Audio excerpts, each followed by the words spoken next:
Hi, everybody. It's been a while since I've done this on my own, and yeah, it was brought to my attention that I may be, or people may get the wrong idea about my recent posts.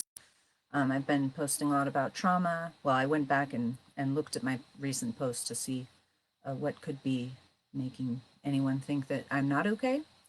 Uh, yeah, I've been posting a lot about trauma and about standing up for oneself and about, I posted one that I really liked about causes of depression. And yeah, I think there have been a bit of darker content in my recent posts. And yeah, I always have to check in with myself and go and see, like, what is it that I'm doing? Um, Remember, be conscious and aware of what I'm doing, what I'm sharing with the world, and then, yeah, my intention behind it and what it is really.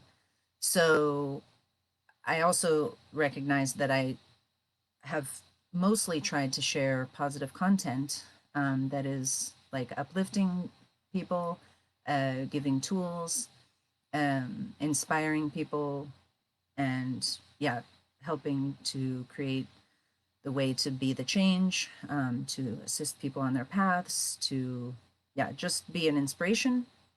And, but I don't only do that, but I do try to share things that are tool related. So the darker things are things about trauma. As I'm doing this book with our book club, How to Do the Work, um, yeah, it it teaches a lot about trauma and what that really means. A lot of people have an idea that trauma is just, a big crazy experience that you had that caused a traumatic reaction, like, losing someone or, yeah, like I had a fire, my house burned down when I was little.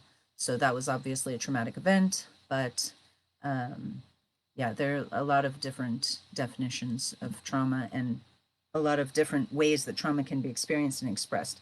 So as I've been learning about that, I always have this inspiration to share the tools that I'm learning and to help get these tools into other hands, because I truly believe that the way that we can change the world around us is by being the change that we want to see. And so if I see trauma in the world, then I want to find better where my traumas are. And if I see injustice in the world, I want to see better where either I'm creating injustice or I'm supporting injustice. If I see, lies and stealing and deceit and all these things in the world, in the, politics and in the nations and the police and in all these outside macrocosm reflections, I want to see where at the microcosm, in my experience, I can shift things to try to be a better contribution to that big picture. And so when I share things that are, focused on pain and how to come out of it or what could be behind it or you know, guiding us towards something that is more healing, that's the intention, is to get more tools into more hands and to use my social media as a tool to share those gifts and tools that I end up finding that I think, okay, maybe this helped me, so hopefully it can help somebody else. Um, I do come in contact with people, a lot of people who are struggling with emotional issues, with uh, personal things that meditation and different personal practices and spiritual practices have helped me get through. So I, try to share my experience because I have suffered a lot in the past from anxiety and depression and all sorts of different types of debilitating emotional and psychological uh, situations in my life. But because I've been meditating consistently for so long now, that's helped me to understand that this too will change. So when those storms come up, because it's not like I never get any storms, and that's something that I have been struggling recently in my life with different dynamics in my social structure and my community in Barcelona. And it's been really important for me to figure out how to navigate, because not only am I dealing with my own personal issues in my own world, my tiny little life, there's also then the whole weight of the world that we're all dealing with. And that's something that we can all relate to, right? We're still dealing with COVID. We're still dealing with a lot of question marks. Everything in the future is a complete question mark. There's no certainty about anything. And part of my core difficulty at the moment that has nothing to do with my community or anybody else, it just has to do with my own self and I guess the world at large, is that during quarantine, which here was about 3 months, hardcore, just go out to buy something, not even to exercise. And during those 3 months, there were so many revelations that came, and so many, I heard from so many different directions that, oh, we can't go back to the way it was. And we don't, want to contribute to those things that were causing all these other things in the past, until we got to here, let's not go back to normal. Let's go back to the new normal is what I'm hearing now, which is great. But at the same time, uh, it's very, I know that it's a slow process. Like we're not going to see all of a sudden everything's all better. And, we all stopped contributing to the destruction of ourselves, each other, and the planet. That's not going to happen overnight. I get it, but it's still very painful to witness and I understand it. I get it. I'm not saying it's wrong, but it hurts me to watch the unfolding of returning. I see a lot of getting back to the old way, and each person has their own process. There's no judgment. It's just a painful thing for me. So that has been something that I've been struggling with recently, is just seeing how all of those things that we talked about and cultivated during those times with people all around the world, I don't see that much, like, I don't know how to express it in a way that is not sounding judgmental. But I would love to see more construction of what it is that we do want to see, because I do see a lot of the other, like just going back to the way it was, or complaining about what is, or yeah, it just seems like getting back to the way it was, and I don't want to do that. I don't want to do that. I want to spend the rest of my life cultivating the new way of doing things, that would be healthy and productive and helpful for our planet and for each other, especially for the future generations. So this has been one big part of my struggle. And then, as I was saying before, trying to,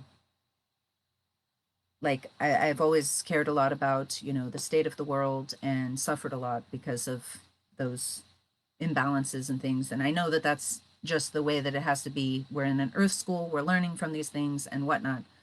But it doesn't make it any less painful.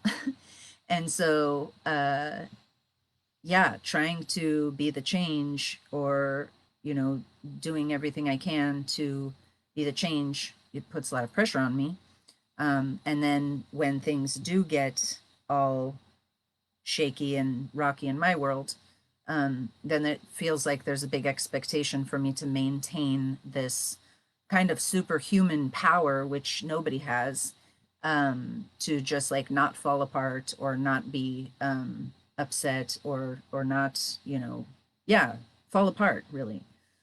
Because I meditate, because I have all the tools, and I don't have all the tools, but because I have a lot of tools, because I have a lot of strong practices, because of the things that I talk about, because of the way I support others, there seems to be an expectation upon me, and as well as a cheerful disposition. That's something else that I've lived with, where it's like, I can't be angry, I can't be upset, I can't be raise my voice, I can't, do all these things, or I feel that way because of the input I'm getting from my peers, that it's like really out of line. Like if Jamie, says something, I don't know, I don't even know what, just something mean or something, which I don't want to do.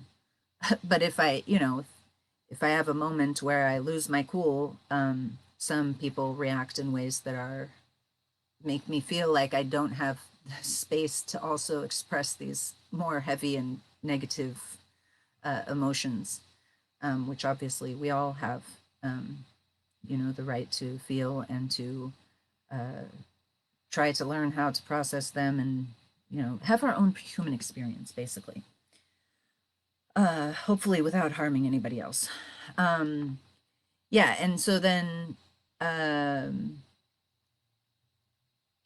yeah, I've also been dealing with looking at past traumas and some things coming up in the present to reflect those things, that to make me really be sure of what I will and will not accept in my life, where I want to put energy, where I don't want to put energy, how I want to be treated, um, how much I want to care, who I want to care for, where I want to care. All that kind of stuff has been very much brought to the surface, which I understand that that's happened for a lot of people since COVID started, and that a lot of relationships have shifted, and a lot of, people who you thought were one way, then all of a sudden they're like acting totally different ways since this whole thing has started. And just getting really clear about what it is that I want, what's healthy for me, and what is going to help me keep being the change and feel like fully in integrity with my values and um, my moral code.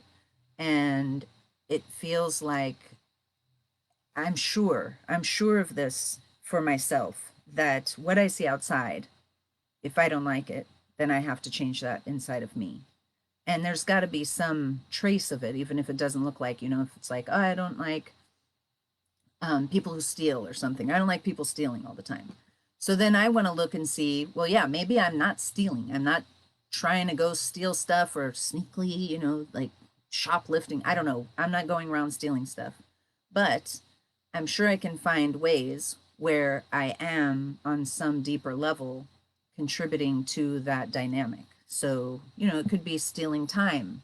It could be you can really get into a lot of different areas of where we are stealing from each other, or dishonesty. I don't like it that the politicians are lying. So let me see, Jamie, where am I being dishonest? And a big way is if I'm not being honest with my friends and family about what is right for me, and what works for me, and yeah, just being true to myself. I can start there. And then I can look at all the other things, how I exaggerate, how I might joke a lot. And, these are all tiny little things in many people's minds that aren't even relevant.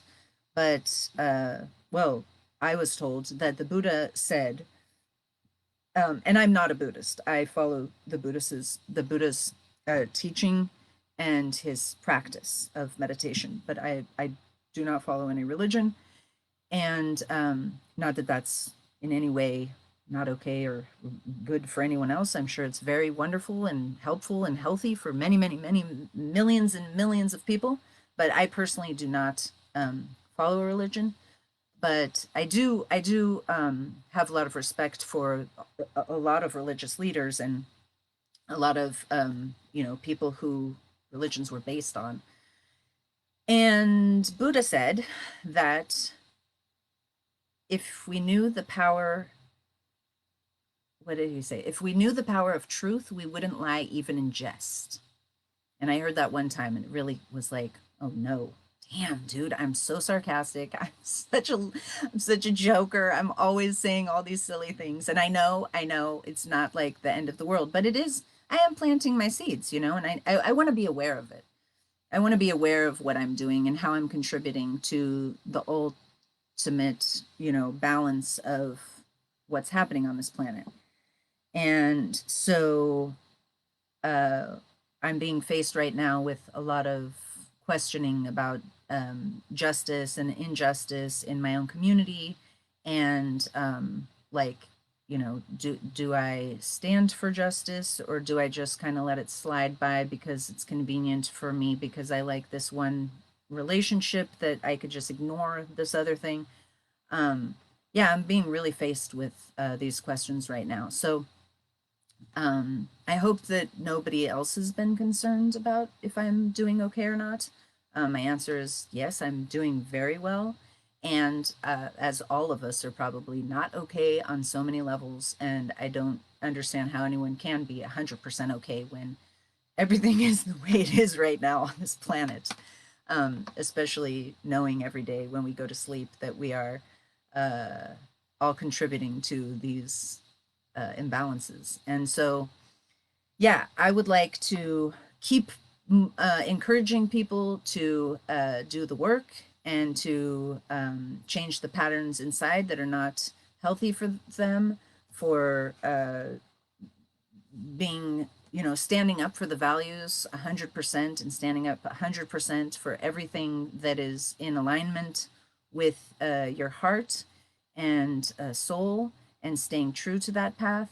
And that's for me, it's the only way I see it being possible for us to get back into balance on this planet is for us to come into balance ourselves. So whatever practices those are for each individual, then that's what each individual, yeah, needs to do. And yeah, I think there's a lot of trust involved in that theory. But that's just my perspective. I am aware that I have a very, very unique perspective, and that it is not shared by most people. But here I am sharing. That's how I am. That's who I am. And what I wanted to share before I close is that at the beginning of the pandemic, I was reading from this book, Meditations to Heal Your Life by Louise Hay, bless her soul, as she's passed on into probably a very peaceful place. Um, and it's the one called Individuality, and it's really, I think it's really beautiful. I am a light in the world, and I would say this is something that um, this is what we are. This is what we are, and this is where our power is. I am a light in the world. I follow my inner star and sparkle and shine in my own unique way. I am a very precious being. I have a beautiful soul, and I have an outer body and a personality. But my soul is the center. My soul is the part of me that is eternal. It always has been and always will be. My soul has taken on many personalities and will take on many more. My soul cannot be hurt or destroyed. It can only be enriched by whatever the life experiences are. There's so much more to life than I can comprehend. I shall never know all the answers. But the more I allow myself to understand how life works, the more of the power and force I have available to use. I am an individual expression of life. So that I wanted to share. This is how I see each human, and I hope that you thought it as beautiful as I did. And that wherever you are and whoever you're with and whatever you're doing, um, like know that I care about you, and I wish you well, and I wish you the very best for possible for you and all of your loved ones. And I wish the very best for all beings on this planet. And that we do a daily gratitude circle online. We've been doing it since the beginning of the pandemic, or the beginning of lockdown. So that was March 17th, 2020. And it happens in a very special space called Hug Nation with a very charming bunch of individuals. And everybody and anybody is welcome. We share gratitude for 1 or 2 minutes each, if we want, because there's also no need or pressure to share. So you can just even come in with your camera off and listen and just be uplifted and hear what's going right for other people. Because that's something that, even though things have been very difficult and rough and tough and, yeah, at moments just, yeah, really hard to move past, that's something that has been like a lifeline for a lot of us in the group. And it's a very inclusive and welcoming and loving bunch of heart-based beings. So I'll put the link in the description of the video, of this video. And yeah, it's at zoom.hugnation.com. If you just want to type it in, it's a landing page. You can get there and see our calendar, etc. I love you all. I hope you're well, and much love.